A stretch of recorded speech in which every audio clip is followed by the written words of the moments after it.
Hello everyone, welcome to black mirror horror. कैसे हैं आप सब? आई होप आप सब ठीक होंगे। आज मैं आप सबके लिए बेताल स्टोरी का पार्ट 3 यानी आखिरी पार्ट लेकर आई हूँ और उम्मीद करती हूँ कि ये कहानी आपको पसंद आएगी। कहानी पसंद आए तो इस वीडियो को लाइक और चैनल को सब्सक्राइब ज़रूर कीजिएगा और साथ ही बेल आइकन भी प्रेस करना ना भूलें। तो चलिए शुरू करते हैं आगे की कहानी। कहानी में आगे बढ़ने से पहले अगर आपने इस कहानी का पहला और दूसरा भाग नहीं देखा है तो पहले उसे देख ले, लिंक डिस्क्रिप्शन में है, वरना आपको आगे की कहानी समझ में नहीं आएगी। पिछले भाग में हमने सुना कि कैसे भोला पागल दिनेश का रूप लेकर मुकेश को छलकर अपने पीछे ले जाता है और किस तरह वो मुकेश और रतन को मार डालता है। और अब हम जानेंगे कि आगे इस कहानी में क्या हुआ। तो चलिए सुनते हैं इससे आगे की कहानी। अगले दिन सुबह गांव के लोगों ने आकर देखा कि बरगद के पेड़ पर 2 लाश आमने सामने झूल रही हैं, एक मुकेश की और दूसरा रतन की लाश। संजय की मृत्यु का आतंक खत्म होने से पहले ही 2 और मृत्यु से गांव वालों में आतंक और बढ़ गया। मुकेश और रतन के घर वाले, उसके दोस्त और दिनेश सभी जानते हैं कि आत्महत्या करने का कोई कारण ही नहीं था, लेकिन उन्होंने फिर भी ऐसे फांसी क्यों लगाई, इस प्रश्न का उत्तर किसी के पास नहीं है। देखने में ये आत्महत्या ज़रूर लग रही थी, लेकिन सभी के मन में ये बात घूम रही है कि ऐसे आत्महत्या करना संभव नहीं है। पेड़ की ऊंची डाली पर रस्सी लगाकर झूलना कोई आसान काम नहीं है। गांव वालों के मन का आतंक धीरे धीरे डर में परिवर्तित होने लगा। गांव के अंधेरे में घर से कोई भी बाहर नहीं निकलता। सभी कामकाज गांव वाले दिन में ही निपटा कर शाम तक दरवाजे पर कुंडी लगा देते। उधर जमींदार साहब चिंता करते करते पागल हो गए हैं। गांव वाले समझ नहीं पा रहे, लेकिन जमींदार साहब जानते हैं कि ये मेरी मौत कोई साधारण मौत नहीं है। इसके पीछे बदले की आग धधक रही है। मृत्यु लीला तब तक चलेगी जब तक बदला लेने वाला अपना काम पूरा न कर ले। एक भयानक अभिशाप उन सभी के ऊपर आ गया है। शायद उस अभिशाप की आग में उनके लड़के दिनेश को भी आहुति देना होगा। यही सब कुछ सोचकर जमींदार साहब कभी कभी कांप उठते। दिनेश को भी इस बात से डर लगा है, इसीलिए उसका बेपरवाह वाला दिमाग थोड़ा शांत है। अब वो घर से ज़्यादा बाहर नहीं निकलता और अपने पिता की ओर असहाय चेहरे से देखता रहता है। जमींदार साहब कभी कभी उसके डर को भगाने के लिए कंधे पर हाथ रखकर कहते, तुम ज़्यादा चिंता मत करो बेटा, मैं हूँ, देखता हूँ क्या किया जा सकता है। तुम कमरे के अंदर जाओ और भगवान का नाम लो। एक दिन जमींदार साहब को खबर मिली कि गांव के मंदिर के पास वाले बरगद के नीचे एक साधिका आई हुई है। मन ही मन जमींदार साहब ऐसे ही किसी मनुष्य को खोज रहे थे। आज कई दिनों बाद उनके चेहरे से चिंता की रेखा हटी है। हाथ जोड़कर उन्होंने धन्यवाद किया भगवान को। समय ज़्यादा व्यस्त ना करते हुए वो मंदिर की ओर चल पड़े। मंदिर के पास वाला एक बरगद पेड़ बहुत पुराना है। शायद गांव बसने से पहले भी ये ऐसे ही खड़ा था। इसके बाद धीरे धीरे लोगों ने रहना शुरू किया और ये एक गांव बना। उस वक्त किसी ने बरगद के चारों तरफ लोगों के बैठने के लिए जगह बना दिया था। गाँव के लोग गर्मी के दिनों में खेत से लौटते वक्त तेज़ धूप से बचने के लिए यहाँ आराम करते। लेकिन ये सब बहुत पहले की बात है। बहुत साल बीत गए, गांव में लोगों का वास बढ़ा है और अब तो विद्युत भी आ गया, इसीलिए अब इसका प्रयोग ज़्यादा लोग नहीं करते। इसके अलावा मुकेश और रतन के उस तरह आत्महत्या करने के बाद लोगों ने इस रास्ते पर आना भी छोड़ दिया। लेकिन आज इस तंत्र साधिका के आगमन पर गाँव के लोग यहाँ पर आए हैं। जटाधारी एक महिला, शरीर का रंग श्याम वर्ण परंतु आंख उज्ज्वलता से भरी हुई। उनके पूरे शरीर में शांत भाव है। उनके चेहरे को देखकर गांव वालों के मन का आतंक शायद थोड़ा कम हुआ है। ध्यानमग्न अवस्था में साधिका बैठी हुई है और उनके सामने धुनी जल रही है। धुनी से निकलते हुए धुएं में चारों तरफ का वातावरण मानो पवित्र हो गया है। धुनी में शायद कुछ मिलाने की वजह से बहुत ही खूबसूरत सुगंध निकल रही है। गांव वाले हाथ जोड़कर सामने ही खड़े हैं। कुछ लोगों ने फल फूल लाकर साधिका के सामने रख दिया है। इसी बीच जमींदार साहब को आते देख सभी लोग थोड़ा बगल हो गए। जमींदार साहब साधिका के सामने हाथ जोड़कर बैठे। कुछ देर बाद साधिका का ध्यान मग्न आंख खुला। धीरे धीरे आंख खोलने के बाद उन्होंने गांव वालों को इशारे से जाने के लिए कहा। सभी के जाने के बाद हाथ जोड़कर बैठे जमींदार साहब से साधिका बोली, नमस्कार जमींदार साहब, मैं शारदा हूँ। जमींदार साहब बोले, देवी मैं बहुत ही विपदा में हूँ, मेरी रक्षा करो। इतना बोलकर जमींदार साहब शायद और भी कुछ बोलना चाहते थे, लेकिन शारदा उन्हें रोकते हुए बोली, चुप कीजिए, आपके सभी कुकर्मों को मैं जानती हूँ। गांव में जो कुछ भी हो रहा है ये सब तुम्हारे और तुम्हारे बेटे के कारण हो रहा है। इसे तुम्हें बचाना बहुत मुश्किल है। देवी माँ, कुछ तो उपाय होगा। जलते हुए धुनी की ओर कुछ देर देखने के बाद गंभीर स्वर में शारदा बोली, उपाय एक है, लेकिन बहुत ही कठिन है, तुम नहीं कर पाओगे। आप बताइए, मुझे कुछ भी करना पड़े, लेकिन मेरे लड़के को बचाना ही होगा। तो फिर सुनो। इतना कहकर शारदा ने जमींदार साहब से जो कहा वो इस प्रकार था। दिनेश ने जब भोला पागल का खून किया था, उस वक्त तिथि नक्षत्र के विशेष अवस्था के कारण भोला पागल की आत्मा ने काल दोष पाया और बेताल में परिवर्तित हो गया था। इसके बाद समय बढ़ने के साथ साथ भोला पागल की आत्मा और भी शक्तिशाली होती गई। बेताल एक भयानक प्रेत आत्मा है। उसकी शक्ति आम आत्माओं से बहुत ही ज़्यादा है। कहीं भी कभी भी शरीर धारण कर लेना, हवा में गायब हो जाना और परिचित किसी का रूप धारण कर लेना, यही सब उसकी विशेष शक्तियाँ हैं। इसके अलावा और भी शक्तियाँ उसके अंदर मौजूद है। बुद्धि में बेताल किसी साधारण मनुष्य से बहुत ही आगे है, इसलिए उससे मुक्ति पाना इतना आसान नहीं है। जमींदार साहब अगर चाहें तो शारदा एक विशेष यज्ञ की व्यवस्था कर सकती है, लेकिन उस यज्ञ की समाप्ति के लिए एक विशेष सामग्री की ज़रूरत है। जमींदार साहब अगर उस सामग्री को ला सके तभी शारदा उस यज्ञ को करेगी। देवी माँ, वो विशेष सामग्री क्या है? शारदा कुछ देर एकटक जमींदार साहब की ओर देखकर बोली, एक जीवित नारी जो जल्द ही विधवा हुई है। जमींदार साहब आश्चर्य में पड़ गए। उनके मुंह से एक भी शब्द नहीं निकल रहा। जमींदार साहब के चेहरे को देख शारदा बोली, मैं जानती थी कि इस सामग्री को लाना तुम्हारे बस की बात नहीं। कुछ देर सब कुछ चुप। अब चारों तरफ हल्का हल्का अंधेरा होने लगा है। इसी बीच झिंगुरों ने भी गाना शुरू कर दिया है। जमींदार साहब बोले, माता, क्या और कोई उपाय नहीं है? नहीं, और कोई उपाय नहीं है। मूर्ख हो तुम, इसीलिए ये सब बोल रहे हो। सिर झुकाकर कुछ देर जमींदार साहब बैठे रहे।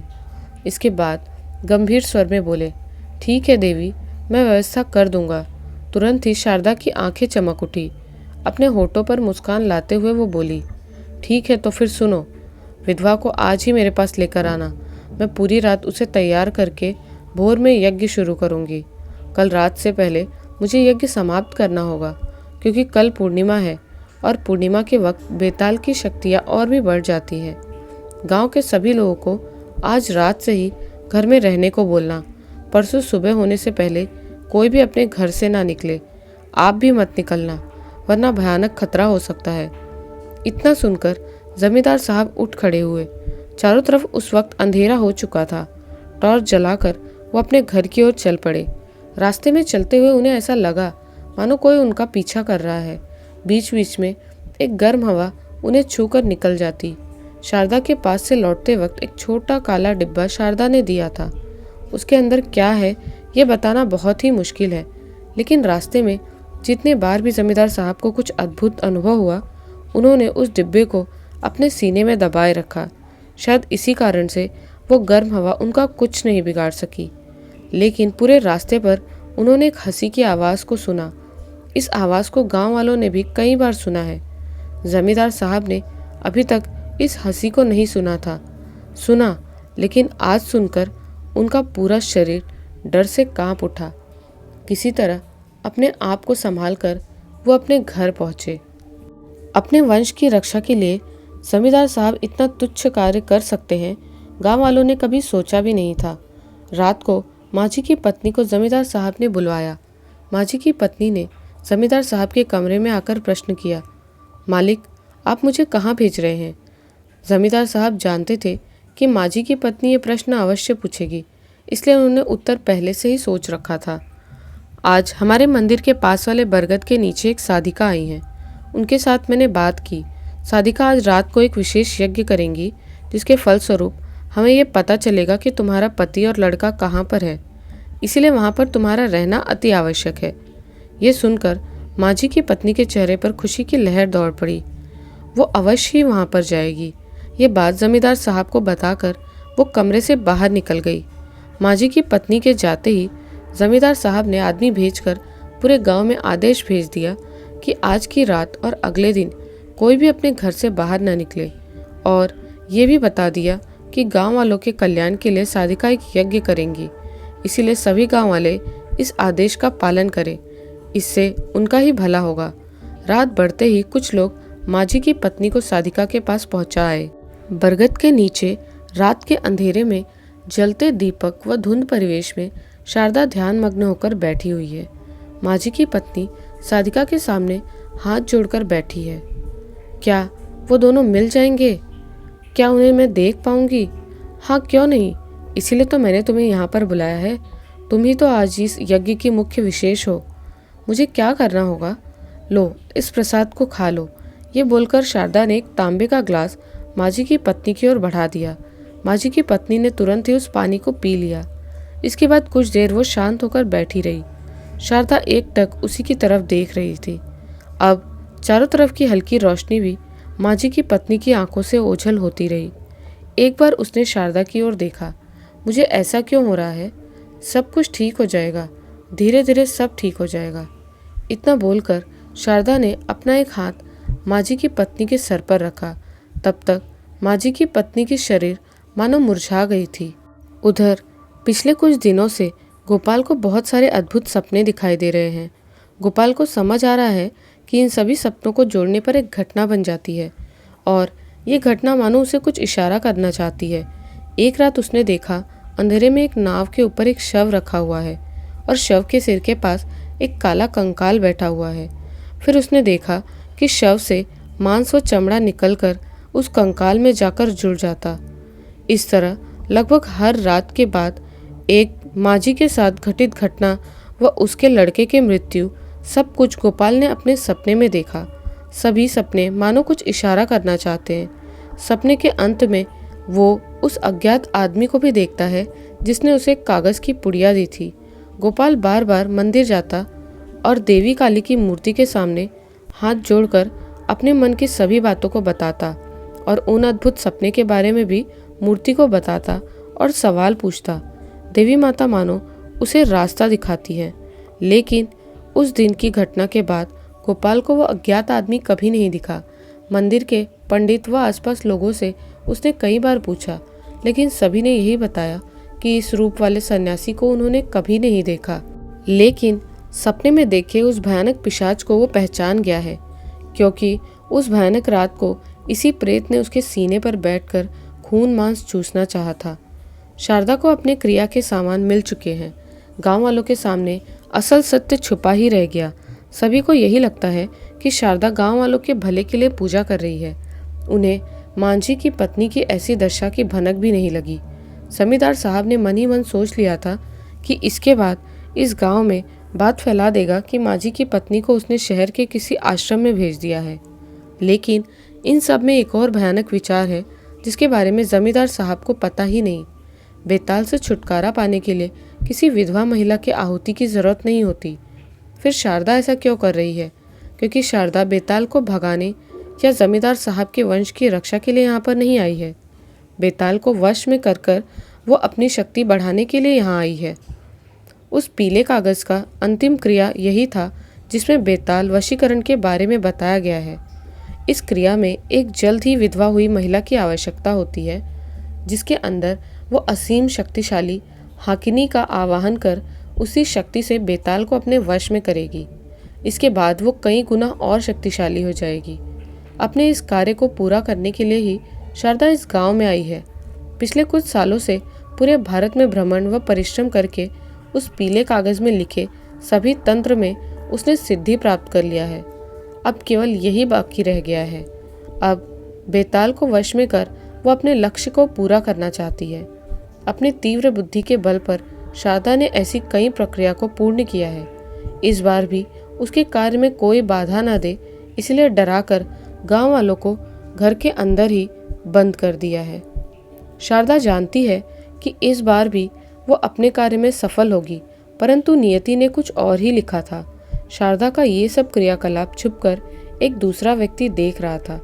छुपकर शारदा पर नजर रखने वाले गांव के वृद्ध पंडित शिवचरण जी हैं। गांव में आने के बाद से ही उन्होंने शारदा पर नजर रखी है। मानो शारदा के हाव भाव देखकर उन्होंने पहले ही किसी अशुभ का संकेत लगा लिया था। सभी गांव वालों के जाने के बाद भी पंडित जी मंदिर के अंदर चुपचाप बैठकर सब कुछ देख रहे थे। शारदा खड़ी हो गई। उसके हाथ में एक लालटेन है।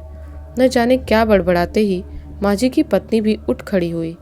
माझी की पत्नी को एक सफ़ेद साड़ी पहनाया गया है। शारदा अब आगे बढ़ चली और माझी की पत्नी भी उसके पीछे पीछे चल पड़ी। माझी की पत्नी मानो अपने होश में नहीं, वो किसी स्वचलित गुड़िया की तरह शारदा के वश में होकर आगे बढ़ती जा रही है। किसी मंत्र शक्ति से पूरा गांव मानो सो रहा है। रात के अंधेरे में दो महिला कच्चे रास्ते से आगे बढ़ रहे हैं, लेकिन अंधेरे में अपने को छुपाकर उनके पीछे कोई चल रहा है। शिवचरण पंडित। शारदा को पता न चले इसीलिए पंडित जी दूरी बनाकर बिना कोई आवाज़ किए चल रहे हैं। उन्हें पता लगाना ही होगा कि इस साधिका का असल उद्देश्य क्या है। शारदा के कंधे पर एक काली पोटली है। मंदिर के सामने नकारात्मक शक्ति का आवाहन नहीं किया जा सकता, इसलिए अपनी सामग्री को लेकर वो गांव के पास वाले शमशान में जा रही है। इस गांव के पास एक शमशान भी है। इस बारे में शारदा ने शायद पहले से ही पता लगा रखा था। अब यहाँ पर चिता नहीं जलाया जाता, इसीलिए ये जगह शारदा के लिए सबसे श्रेष्ठ है। शमशान में पहुँच एक उपयुक्त स्थान को चुन शारदा ने अपनी क्रिया को शुरू किया। अपने पोटली से कुछ सामग्री को निकालकर जमीन पर रखा। इसके बाद शारदा ने पोटली से दो काले मुर्गे को बाहर निकाला। देखकर समझा जा सकता है कि दोनों मुर्गे पहले ही मर चुके हैं। अब शारदा ने लाल सिंदूर से जमीन पर एक उल्टा त्रिभुज बनाया और उसके ऊपर सीधा करके एक और त्रिभुज बनाया। ये चिन्ह देखने में एक 6 कोने वाले तारे जैसा है। उस चिन्ह के चारों तरफ अब एक वृत्त बना दिया। अब शारदा ने चिन्ह के 6 कोनों पर 6 अलग अलग सामग्री रखी, जैसे कि सांप की कटी पूंछ, घोड़े का खुर, शिशु के पसली की हड्डी, बंदर का हाथ, बंदर का सिर, उल्लू की नोक इत्यादि। अब और अद्भुत दृश्य दिखाई दिया। शारदा ने दोनों मरे हुए मुर्गों के हाथ में लेकर ऊपर उठाया और शैतान के उद्देश्य से कुछ मंत्र पढ़ा। तुरंत ही दिखाई दिया कि दोनों मुर्गे छटपटा रहे हैं। अचानक उनके प्राणहीन शरीर में जान आ गई थी। अब दोनों मुर्गे को वृत्त के अंदर बने दोनों त्रिभुजों के बीच में रखकर गले को काट दिया। लाल खून से वृत्त पूरा भर गया और खून से सने उस वृत्त के अंदर माझी की पत्नी को बैठा दिया। अब पोटली से एक आसन निकालकर वृत्त के सामने शारदा बैठ गई। पोटली से उसने अब एक अद्भुत मूर्ति को निकाला। वो मूर्ति पूरी तरह काले रंग की है। मूर्ति के दोनों हाथों में 2 सरीसृप जैसा प्राणी है। मूर्ति के अंदर पुरुष तथा स्त्री दोनों ही उभय रूप में है, लेकिन चेहरा बकरे का है और माथे पर 2 सींग हैं। शारदा ने अब मूर्ति को वृत्त के अंदर रखा तथा अरबी भाषा में कुछ मंत्रों को पढ़ना शुरू किया। इस तरह लगभग आधा घंटा मंत्र पाठ चलता रहा। इसके बाद शारदा आसन छोड़कर उठ खड़ी हुई तथा आसपास से कुछ सूखी लकड़ी लाकर आग जलाया। उसके ऊपर छोटा सा मिट्टी का बर्तन रख उसके अंदर एक मृत चिड़िया डालकर ढक दिया। अब माझी की पत्नी की आंख से आंख मिलाकर शारदा ने मंत्र पाठ फिर शुरू कर दिया। कुछ देर बाद मिट्टी के बर्तन को आग से हटा दिया। तब तक मृत चिड़िया राख में बदल गई थी। उस राख से एक चुटकी लेकर एक विशेष पानी में मिलाया और बाकी बचे राख से तिलक बनाकर माझी की पत्नी के माथे पर लगा दिया और राख मिले लाल पानी को शारदा ने खुद पी लिया। एक तीव्र सड़न की बदबू से चारों तरफ भर गए। शिवचरण पंडित दूर से सब कुछ देख रहे हैं। अब उन्होंने आश्चर्य भरे आंखों से देखा। माझी की पत्नी का पूरा शरीर हवा में तैर रहा है और दोनों हाथ जोड़कर वो शारदा को प्रणाम कर रही है। अगले ही क्षण भयानक आवाज करते हुए वो फिर वृत्त के अंदर बैठ गई। शिवचरण पंडित ने देखा कि शारदा की आंखें खुशी से चमक रही हैं। वो दुनिया की एक शक्तिशाली शक्ति को पाने वाली है। उधर आज रात भी गोपाल एक सपना देख रहा है। पहले उसने देखा कि एक कंकाल पानी के नीचे बहुत दिनों से है। कुछ देर बाद फिर उसने देखा कि वो अपने गांव के पास वाले नदी के घाट पर खड़ा है। उसी वक्त पानी के नीचे से वो कंकाल ऊपर आ गया। नदी के उस तरफ गांव का एक पुराना शमशान है। बहुत दिनों से वहां पर शवदाह नहीं किया जाता। गोपाल ने अब देखा कि नदी के उस तरफ वही अनजान आदमी खड़ा है और मानो वो कुछ इशारा करना चाहता है। इसके बाद सब कुछ अंधेरा और गोपाल की तुरंत ही नींद से आंख खुल गई। वो बिस्तर पर उठ बैठा और मन ही मन सोचा कि कल सुबह वो नदी के घाट पर जाएगा। उसके मन में न जाने कैसी हलचल हो रही है, इसलिए तकिए के नीचे रखी छोटी कागज़ की पुड़िया निकालकर देवी माता को याद किया और मन ही मन बोला, देवी माता, ये स्वप्न मुझे क्या इशारा दे रहा है? इस बारे में देवी माता मुझे कुछ बताओ। शारदा अपने पिशाच तंत्र के द्वारा हाकिनी को माझी पत्नी के अंदर आवाहन करने में सफल रही। अब बेताल को आवाहन करना है। दो भयानक शक्तियों को वह मंत्र शक्ति द्वारा एक साथ लाना चाहती है।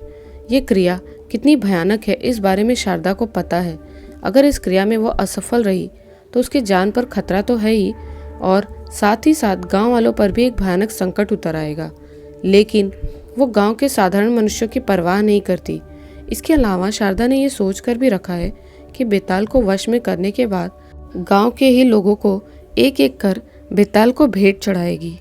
उसे केवल शक्तिशाली बनना है। रात का 3 पहर बीत गया है। यही असल समय है जब नकारात्मक शक्ति सबसे ज़्यादा शक्तिशाली हो जाती है। शारदा ने अब माझी की पत्नी को भेंट बनाकर बेताल को आवाहन किया। शिवचरण पंडित जी एक झाड़ी के पीछे बैठकर सब कुछ देख रहे हैं। चारों तरफ सुनसान, कहीं पर कोई झिंगुर या निशाचर पक्षी की आवाज़ भी नहीं सुनाई दे रही। अगले दिन पूर्णिमा है, इसीलिए चांद की रोशनी ने पूरे शमशान को आलोकित कर रखा है। उस रोशनी में शारदा स्पष्ट रूप से नहीं दिख रही, लेकिन सफ़ेद साड़ी के कारण माझी की पत्नी साफ साफ दिख रही है। परंतु अब उसे माझी की पत्नी नहीं कह सकते। उसके आंखों की पुतली मानो अब गायब सी हो गई है। पुतली के सफ़ेद हिस्सों में अब लाल खून जैसा जम गया है और उसके पूरे चेहरे पर काले धब्बे उभरने लगे हैं, मानो कोई नरक का जीव किसी मंत्र शक्ति के द्वारा पृथ्वी पर उतर कर आया है और अपने शिकार के लिए घात लगाकर बैठा है। शारदा ने अब जलते अग्निकुंड में माझी की पत्नी के उंगली में चीरा लगाकर खून की आहुति दे दी। तुरंत ही कुछ दूरी पर एक हवा का झोंका घूमता हुआ दिखाई दिया। हवा का झोंका घूमता हुआ धीरे धीरे ऊपर की ओर उठने लगा। इसी बीच शारदा अपने आसन को छोड़कर कुछ दूर एक जगह छुप गई। अब चारों तरफ एक भयानक हंसी की आवाज़ सुनाई दे रही है। कुछ देर के लिए जैसे काले बादल न जाने कहां से आकर चांद की रोशनी को ढक दिया है। तुरंत ही पूरा शमशान काले अंधेरे से भर गया। धूल भरे हवा के झोंके ने घूमते हुए रूप धारण करना शुरू किया। उस हवा के झोंके में धीरे धीरे भोला पागल का कंकाल शरीर उभरने लगा। शारदा जान गई कि बेताल आ चुका है। उसका बड़ा सा जीव हवा में तैर रहा है। इधर इतना सब कुछ होने के बाद भी माझी की पत्नी वृत्त के अंदर चुपचाप बैठी है, मानो वो सही समय की अपेक्षा में है। बेताल अपनी भयानक दृष्टि से उसे देखकर धीरे धीरे उसकी तरफ बढ़ रहा है। शारदा ने शमशान में आने के बाद एक जगह पर लाल सिंदूर से एक बड़ा रक्षा वृत्त बना दिया था। उसी के अंदर उसने हाकिनी आवाहन को संपूर्ण किया। परंतु बेताल को वश में कर उसकी शक्तियों को हरने के लिए हाकिनी को एक शरीर की जरूरत थी। शारदा ने हाकिनी के लिए माझी की पत्नी की आहुति दी है। हाकिनी ने माझी की पत्नी के आत्मा को अपना बनाकर उसके अंदर खुद को प्रतिस्थापन कर लिया है। माझी की पत्नी के शरीर को वो केवल एक माध्यम की तरह उपयोग करेगी। बड़े उस वृत्त के अंदर एक छोटे वृत्त में अब भी शांत होकर हाकिनी बैठी हुई है। उधर खून का प्यासा बेताल हाकिनी की ओर धीरे धीरे आगे बढ़ रहा है। बेताल द्वारा बड़े वृत्त में पैर रखते ही हाकिनी के शरीर में बिजली दौड़ गई। अब उसने सिर उठाकर बेताल की तरफ देखा। बेताल की भयानक दृष्टि के विरुद्ध और भी भयानक दृष्टि बेताल पर डालते हुए हाकिनी उठ खड़ी हुई। तुरंत ही बेताल ने अपने लंबे जीभ से माझी की पत्नी को चारों तरफ से लपेट लिया। तुरंत ही माझी की पत्नी का शरीर काले धुएं में परिवर्तित होकर वहां से उड़ गया। जमीन से कई फुट ऊपर उठकर उस काले धुएं ने फिर से माझी की पत्नी का रूप लिया, लेकिन अब उसके चेहरे पर एक भयानक हंसी है और उसकी आंखों से एक ज्वाला जैसी रोशनी निकल रही है। बेताल ने तुरंत ही खुद को एक हवा के झोंके में परिवर्तित करके हाकिनी को चारों तरफ से घेर लिया। हवा का झोंका बहुत ही तेज और उसके केंद्र में हाकिनी को लेकर लट्टू की तरह बेताल घूमता रहा। बेताल के भयानक हंसी की आवाज़ चारों तरफ सुनाई दे रही थी। माझी की पत्नी दिखाई नहीं दे रही क्योंकि बेताल ने धूल भरी हवा के झोंके से उसे ढक लिया है। घूमते घूमते हवा के झोंके का आकार कम होने लगा। बेताल मानो हाकिनी को निकल जाना चाहता है। बेताल की हंसी की आवाज़ अब और तेज हो गई। बेताल सर्वशक्तिमान प्रेत है, उसे वश में करना इतना आसान नहीं है, लेकिन शारदा के बनाए गए रक्षा वृत्त में हाकिनी की शक्ति भी बहुत ज़्यादा है। धूल भरी हवा का झोंका धीरे धीरे शारदा के बनाए उस छोटे वृत्त के अंदर आ गया और तुरंत ही दृश्य में परिवर्तन आ गया। अब दिखाई दिया कि वृत्त के अंदर दोनों हाथ को फैलाकर माझी की पत्नी रूपी हाकिनी खड़ी है तथा अपने मुंह को फैलाकर हवा के झोंके को निगलती जा रही है। हवा के झोंके में अंतिम बार के लिए भोला पागल का चेहरा उभर आया। बेताल हाकिनी से खुद को छुड़ाने की कोशिश करते हुए धीरे धीरे उसके मुंह के अंदर चला गया। चारों तरफ फिर सब कुछ शांत। माझी की पत्नी भी शांत होकर गोल वृत्त के अंदर बैठ गई। एक बहुत ही भयानक रात समाप्त होकर पूरब की ओर कुछ हल्की रोशनी दिखाई दे रही है। शिवचरण पंडित जी को मानो काटो तो खून नहीं। पूरी रात बैठकर झाड़ी के पीछे से आखिर उन्होंने ये क्या देखा। बीच बीच में उन्हें ऐसा भी लगा कि ये सब वास्तव है या किसी कल्पना के जगत में खोए हुए हैं। अब उन्होंने देखा कि शारदा एक कांच की शीशी लेकर मंत्र पढ़ते हुए बाहर निकल आई।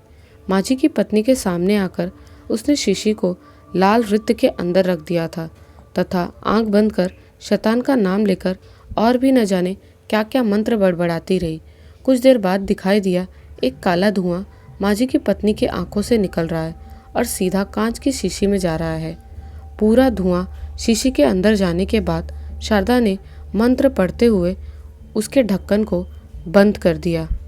उधर गोपाल सुबह होते ही घर से चल पड़ा। आज उसके ऊपर एक विशेष कार्यभार है। भोर में उसने आज फिर सपना देखा था। उसी सपने में उसे एक विशेष कार्य का आदेश मिला है। आज उसके सपने में स्वयं देवी काली ने उसे दर्शन दिया है। वो उम्र में छोटा हो सकता है लेकिन डरपोक नहीं है। गोपाल ने घर वालों को कुछ भी ना बताकर सीधा नदी की ओर चल पड़ा। शारदा परम आनंद से दोनों हाथों को फैला पूरब में उगते सूर्य की ओर देखकर चिल्लाते हुए बोलने लगी, पृथ्वी की एक बहुत बड़ी शक्ति मेरे पास है। अब मैं अपराजित हूँ। बेताल को वश में करने के आनंद में शारदा हंसने लगी। शक्ति के अभिमान में वो चूर हो गई है। उसके सामने माझी की पत्नी का मृत शरीर पड़ा हुआ है। वृत्त के अंदर एक शीशी है जिसके अंदर एक काला धुआं इधर उधर घूम रहा है। शिवचरण पंडित जी अब और खुद को संभाल नहीं पाए। हाथ में एक अधजली लकड़ी हुई लेकर शारदा की ओर झपट पड़े। हरामजादी, अपने स्वार्थ की सिद्धि के लिए किसी का प्राण लेने से पहले तुम्हारे हाथ भी नहीं कांपे। शारदा उस वक्त शक्ति पाने के आनंद में मशगूल थी, इसीलिए शिवचरण पंडित के इस अचानक हमले से निपटने के लिए वो बिल्कुल भी तैयार नहीं थी। दूसरा कोई भी शमशान में हो सकता है, उसने सोचा भी नहीं था। इसीलिए किसी दूसरे की आवाज़ को सुन शारदा आश्चर्य से पीछे की तरफ पलटी। तब तक शिवचरण पंडित का फेंका हुआ लकड़ी शारदा को जाकर लगा। अचानक हुए इस हमले से शारदा खुद को संभाल नहीं पाई और गिर पड़ी। उसी के साथ मानो भाग्य भी शारदा को देखकर हंस पड़ा। वृत्त में रखे शीशी के ऊपर गिरने के कारण कांच की शीशी टूटकर चूर चूर हो गई और तुरंत ही उसके अंदर से काला धुआं निकलकर हवा में मिल गया। शारदा उठकर क्रोध भरे निगाह से शिवचरण पंडित की ओर देखकर कुछ बोलने ही वाली थी कि उसी वक्त एक काला हवा का झोंका तेजी से आकर शारदा को जमीन से ऊपर उठा लिया। काले हवा के झोंके ने शारदा को चारों तरफ से घेर लिया। कुछ देर की प्रतीक्षा, उसके बाद ही खून और मांस चूसा हुआ शारदा का शरीर नीचे जमीन पर आ गिरा। मृत माझी की पत्नी के शरीर के पास एक और मृत शरीर पड़ा है जो शारदा का है।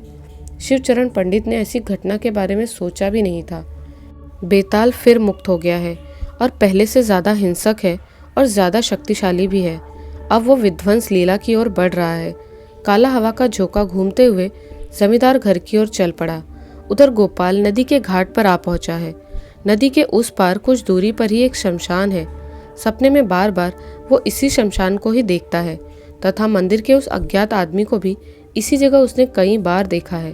गोपाल ने अनुभव किया कि एक सड़े दुर्गंध से नदी का घाट भरा हुआ है। इधर उधर नजर दौड़ाते ही गोपाल ने देखा नदी के बीच एक जगह पर जलकुंभी में कुछ अटका हुआ है तथा वहां पर बहुत सारे मक्खी भिनभिना रहे हैं। जलकुंभी के पौधों में भोला पागल का मांस सड़ा हुआ कंकाल रूपी शरीर अटका हुआ है। गोपाल पहले ये देख थोड़ा घबरा गया, इसलिए अपनी आंखों को बंद कर देवी काली को शरण किया। फिर अपने मन को कठोर किया। उसे पता है कि अब क्या करना है। समय व्यर्थ ना करते हुए गोपाल नदी में उतर गया। नदी में उतरने से पहले उसने किनारे से एक बड़ा सा डंडा ले लिया था। जलकुंभी के पौधों के पास जाकर गोपाल ने डंडे से भोला पागल के कंकाल को नदी के तल से ऊपर उठाया। फिर कंकाल के हाथ को पकड़कर एक हाथ से तैरते हुए उसे नदी के तरफ ले गया। उधर महोबा गांव में बेताल मृत्यु लीला में व्यस्त है। जमींदार साहब और उनके लड़के दिनेश की बेताल ने निर्मम हत्या की, लेकिन फिर भी वो शांत नहीं हुआ। अब वो पूरे गांव को ही विध्वंस करके शांत होगा। परंतु बेताल के इस कार्य में अब भी कोई बाधा देने की कोशिश कर रहा है। शिवचरण पंडित गांव के बीच में एक पत्थर पर सिंदूर से 3 आंख बनाकर पूजा करने बैठे हैं। उनके गुरु ने उनसे कहा था कि जब भी किसी घोर विनाश को देखो तो किसी भी शिला पर 3 नेत्र बनाकर देवी काली को शरण करना। सभी काली शक्तियां उनके सामने नतमस्तक हो जाती हैं। शिवचरण पंडित के इन मंत्रों की ध्वनि दूर तक गूंज रही है। यही एकमात्र बाधा है। इसे खत्म कर बेताल अपना तांडव पूरे गांव वालों पर चला सकता है। पूरे गांव पर अब विनाश की छटा दिखाई देने लगी। काले बादल ने आसमान ढक लिया, जिस वजह से दिन में भी चारों तरफ अंधेरा हो गया और चारों तरफ बिजली कड़कड़ाने की आवाज़ सुनाई देने लगी। शारदा के कहे अनुसार अब भी सभी गांव वाले घर के अंदर ही हैं, लेकिन अचानक आने वाले इस प्रलय के कारण वो सभी डर से कांप उठे। तेज हवा की आंधी से उनके घर कांप रहे हैं और बड़े बड़े पेड़ों पर बिजली गिर रही है। उधर गोपाल भोला पागल के कंकाल को लेकर लगभग किनारे पर पहुंच गया है। उसी वक्त नदी के अंदर वाले लताए मानो जाग उठे और गोपाल के हाथ पैर को पकड़ उसे अंदर की ओर खींचने लगे। उसी के साथ भोला पागल का कंकाल भी धीरे धीरे पानी के नीचे जाने लगा। धीरे धीरे नदी के नीचे से निकले लताओं ने गोपाल के पूरे शरीर को जकड़ लिया। बहुत छटपटाने के बाद भी वो ऊपर की ओर नहीं आ पा रहा था और धीरे धीरे उसके शरीर से ऑक्सीजन की मात्रा भी कम होने लगी। पानी के नीचे गोपाल का शरीर शांत होता जा रहा है और उसके आंखों में मृत्यु रूपी अंधेरा छाने लगा। इधर शिवचरण पंडित काले शिला पत्थर के सामने बैठकर तेज आंधी में देवी काली मंत्र पाठ में मग्न है। यह आंधी मानो उन्हें ही निगलना चाहती है, पर वो कठोर होकर जमीन पर बैठ लगातार मंत्र पाठ कर रहे हैं। शिवचरण पंडित के सामने अब बेताल अपने शरीर रूप में आया। आज आकार में वो और भी बड़ा है। मुंह में चमकदार दांत और जीभ से ताज़ा खून की बूंद जमीन पर टपक रही है। कुछ देर पहले ही बेताल ने इस जीभ से जमींदार वंश के खून को चूस कर उन्हें निर्वंश कर दिया है। उसकी जीभ किसी विषैले सांप की तरह हवा में इधर उधर झूल रही है। भोला पागल ने बेताल होकर अपना बदला लिया, लेकिन अब उसके अंदर शैतान की शक्ति आ गई है। इसीलिए अब केवल अपना बदला लेकर ही वो शांत नहीं होगा। अब उसे सभी गांव वालों का मौत व खून चाहिए। भोला पागल खड़े खड़े शिवचरण पंडित को देख अपने अंदाज में हंसने लगा। उसका खून टपकता जीभ पंडित जी के खून को चूसने के लिए बढ़ रहा है। भोला पागल धीरे धीरे हंसते हुए शिवचरण पंडित की ओर बढ़ रहा है। शिवचरण पंडित ने अब भोला पागल की आंख में देखकर मंत्र पाठ करने लगे।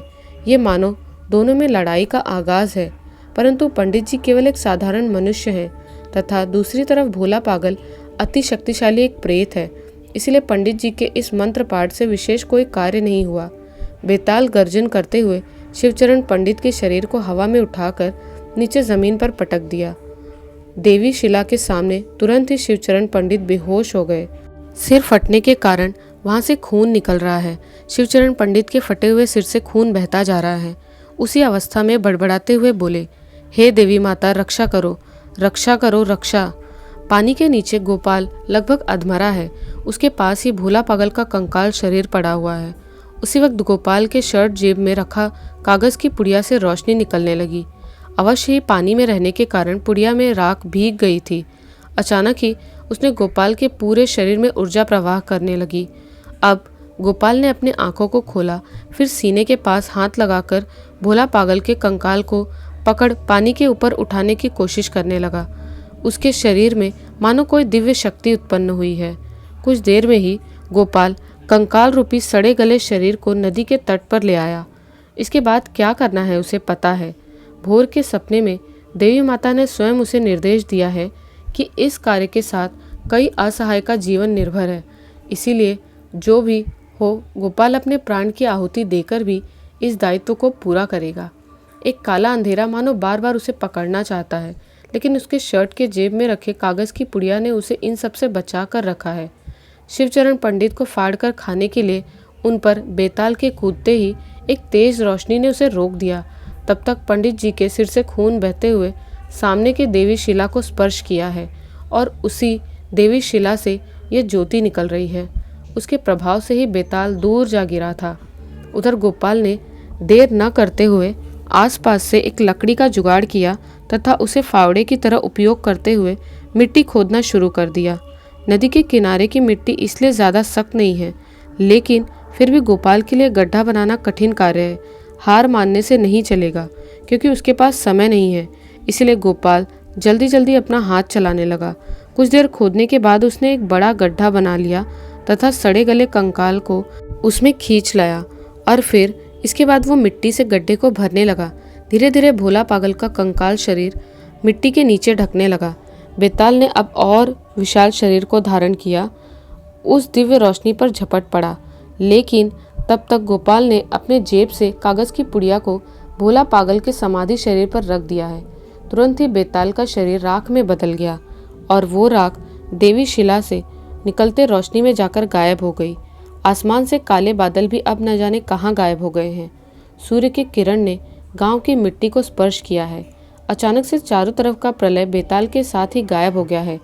शिवचरण पंडित सिर पर हाथ रखकर उठ बैठे। जिस प्रकार की चोट उनके सिर पर लगी थी उससे शायद वो बच नहीं सकते थे, लेकिन शायद स्वयं देवी काली ने उनकी रक्षा की थी।